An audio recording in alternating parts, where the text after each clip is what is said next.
ময়মনসিংহের গ্রাম বাংলার ঐতিহ্যবাহী একটি খাবার লতার তরকারি।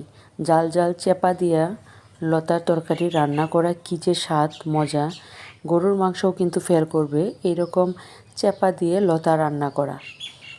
আর এই লতা এতটাই মজা হয়, এখন তো রমজান মাস, খেতে একদমই ইচ্ছে করে না, মুখে রুচি নেই। সারাদিন রোজা রাখার পরে কী দিয়ে খাবো মনের মধ্যে একটা কুচকুচে ভাব থাকে, কারণ খেতে একদমই ইচ্ছে করে না। ইফতার করার পর তো খাবার দাবার একদমই ভালো লাগে না, মুখে রুচি আসে না। তো এরকম একটা লতার তরকারি খেলে কিন্তু অনেক ভালো লাগে। তার জন্য আজকে যে লতাটা রান্না করছি, পেঁয়াজ রসুন কাঁচামরিচ এটা তেলের মধ্যে দিয়ে একটু ভালো করে ভেজে নিচ্ছি। একটু বাদামি কালার হওয়া অবধি একটু বাঁচতে থাকবো। আমাদের ময়মনসিংহের একটি ঐতিহ্যবাহী খাবার কিন্তু এই ঝাল ঝাল চেপা দিয়া লতার তরকারি রান্না করা। এই লতার তরকারি রান্না করলে আপনি অন্য যে কিছুই রান্না করেন না কেন, এই লতার তরকারি দিয়ে কিন্তু আপনি পেট ভরে খেতে পারবেন। আর এই লতার তরকারি এতটাই মজা, এতটাই সুস্বাদু, আপনি একবার খেলে কিন্তু বারবারই খেতে মন চাইবে। লতা কিন্তু সবাই খেতে পারে, ছোট থেকে বড় সবারই অনেক বেশি পছন্দ এই লতার তরকারি। খেতে কিন্তু কষ্ট হয় না, গলা দিয়ে অটোমেটিক্যালি কিন্তু চলে যায়। এরকম পিচ্ছিল একটা ভাব থাকে, অনেক মজা হয়, টেস্ট হয়। তো আমি সব ধরনের গড়ে থাকা যে মশলাগুলা এগুলাই দিয়ে দিচ্ছি। রান্নার যে রেগুলার সস থাকে, রান্নার যে সস, রান্নার সস, এটা কিন্তু আমি তরকারিতে ইউজ করি, তার জন্য তরকারিটা অনেক মজা হয়।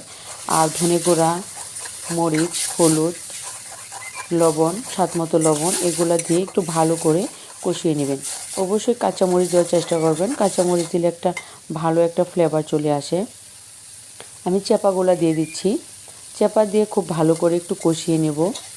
আর তরকারির আসল স্বাদই হচ্ছে ভালো করে কষিয়ে নেওয়া। যত ভালো করে কষিয়ে নেওয়া যায় তরকারিটা খেতে কিন্তু ঠিক ততটাই সুস্বাদু হয়। আর এই ঝাল ঝাল লতার তরকারি কী যে মজা, গরম ভাতের সাথে খেলে একদমই মুখে রুচি চলে আসে। কিন্তু একবার খেলে কিন্তু আপনার আরেকবারও খেতে ইচ্ছে করবে এই লতার তরকারি। আর আমাদের তো অনেক প্রিয়, আমাদের ময়মনসিংহবাসীর এই ঝাল ঝাল লতার তরকারি। আমি একটু ভালো করে মশলাটা কষিয়ে নিচ্ছি।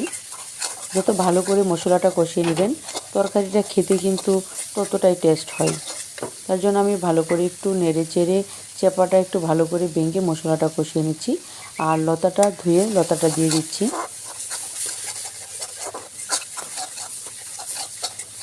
এখন কিন্তু লতার তেমন একটা সিজন না, কারণ যেই সময় লতার সিজন থাকে তখন কিন্তু সবার বাড়িতে লতা পাওয়া যায়। এখন কিন্তু এটা সবার বাড়িতেই পাওয়া যায় না এই লতাটা।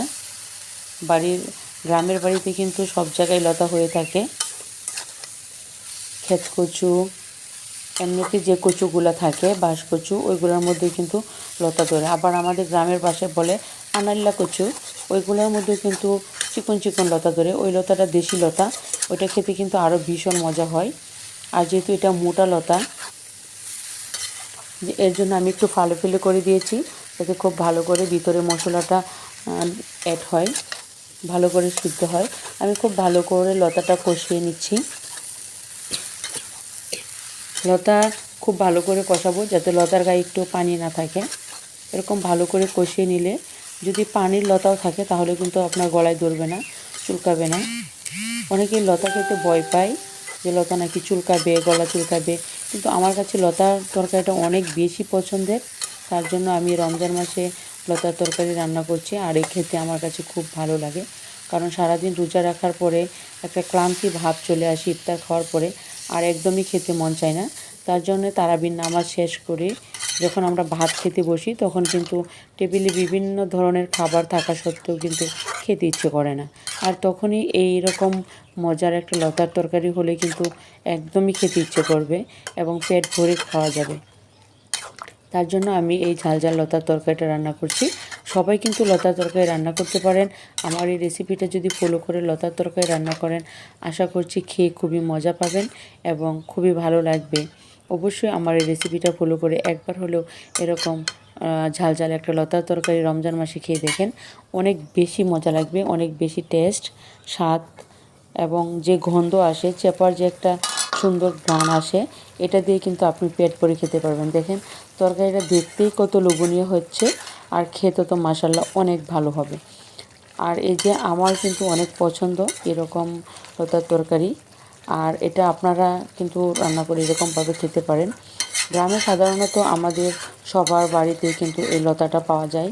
গ্রামের লতার স্বাদ কিন্তু আলাদা, আর এটার গন্ধও কিন্তু আলাদা। একদম সার বিষ ছাড়া অর্গানিকভাবে যে লতাটা হয়, এটার একদম কিন্তু একদম কোমল থাকে এবং সিদ্ধও হয় খুব ভালোভাবে।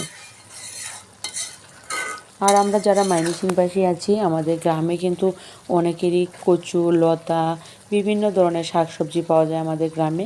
এগুলাই কিন্তু আমরা খেতে পারি, একদম টাটকা টাটকা শাকসবজি।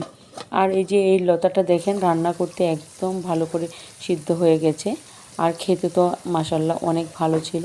আপনারা এরকম মজার মজার রেসিপি পেতে অবশ্যই আমার চ্যানেলটা সাবস্ক্রাইব করে পাশে থাকবেন।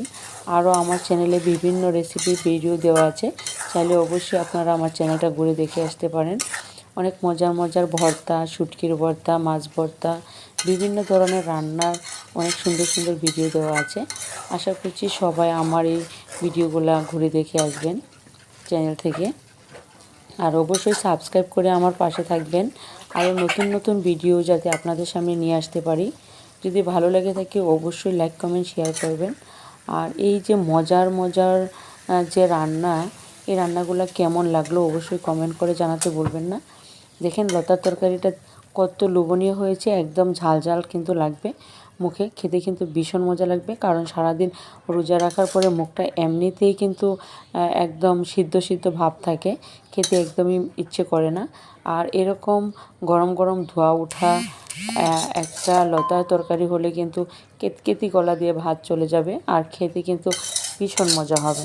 তো আমি লতার তরকারিটা বেরিয়ে একটু ডেকোরেশন করে নিচ্ছি, একটা প্লেটের মধ্যে সুন্দর করে বেরিয়ে নিচ্ছি যাতে একটু ঠান্ডা হয়। আর যতক্ষণ একটু ঠান্ডা হলে কিন্তু আরও বেশি মজা হবে, কারণ যে গরম ভাবটা চলে যাবে। আর গরম ভাতের সাথে অবশ্যই খেলে তো আরও বেশি মজা। আপনি ঠান্ডা ভাত, বউ ভাত এগুলোর সাথেও খেতে পারেন। বিশেষ করে এই লতা সব কিছুর সাথেই খাওয়া যায়। আর এরকম ঝাল ঝাল লতার তরকারি চিংড়িতেও খেতে পারবেন, সন্ধ্যাও খেতে পারবেন।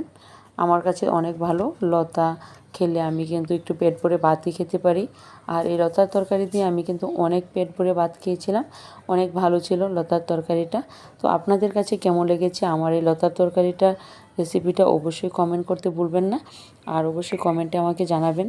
আর অন্যান্য ভিডিও নিয়ে যাতে আপনাদের সামনে হাজির হতে পারি। আরেকদিন দেখা হবে অন্য কোনো ভিডিও নিয়ে, অন্য আরেকদিন। তো সে পর্যন্ত সবাই ভালো থাকবেন, সুস্থ থাকবেন। আল্লাহ হাফেজ। সবাইকে আবারও অনেক বেশি ধন্যবাদ আমার